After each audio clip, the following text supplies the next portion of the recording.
41তম BCS প্রিলিমিনারির একটি সূচকের অঙ্ক সমাধান করি। অঙ্কটি হচ্ছে 5 to the power x plus 8 into 5 to the power x plus 16 into 5 to the power x equal to 1 হলে এক্স এর মান কত সেটা আমাদের নির্ণয় করতে হবে। তো আমরা দেখতে পাচ্ছি অঙ্কটি 41তম বিসিএস প্রিলিমিনারিতে আসছে, সুতরাং অঙ্কটি খুবই গুরুত্বপূর্ণ যে কোনো ধরনের চাকরি পরীক্ষা যেমন নিবন্ধন বা ব্যাংক এক্সামের জন্য। সুতরাং চলো আমরা অঙ্কটি খুব বেসিক পদ্ধতিতে সমাধান করে ফেলি। প্রথমত আমরা অঙ্কটি তুলে নিয়েছি যে 5 to the power x plus 8 into 5 to the power x plus 16 into 5 to the power x equal to 1। এখন খেয়াল করো, দেখো প্রত্যেকটা পদের সাথেই কিন্তু 5 টু দ্য পাওয়ার এক্স আছে। সুতরাং আমাদের প্রথম কাজ হচ্ছে সবগুলো পদের মধ্য থেকে 5 to the power x common নেওয়া বা বের করে নেওয়া। তাহলে আমরা কমন নিয়ে ফেলি।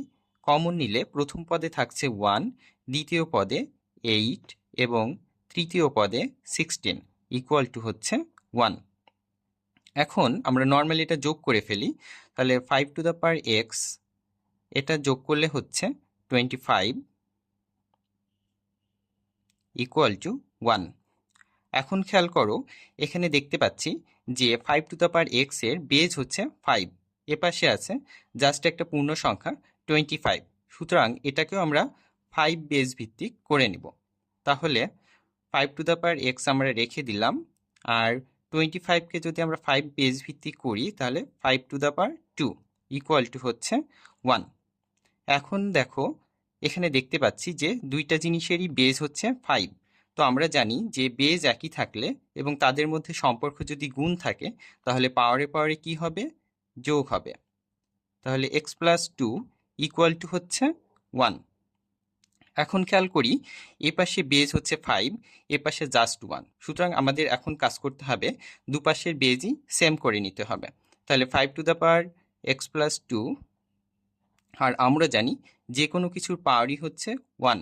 সুতরাং আমাদের প্রয়োজন মতো আমরা 5 দিলাম এবং পাওয়ার 0 করে রাখলাম।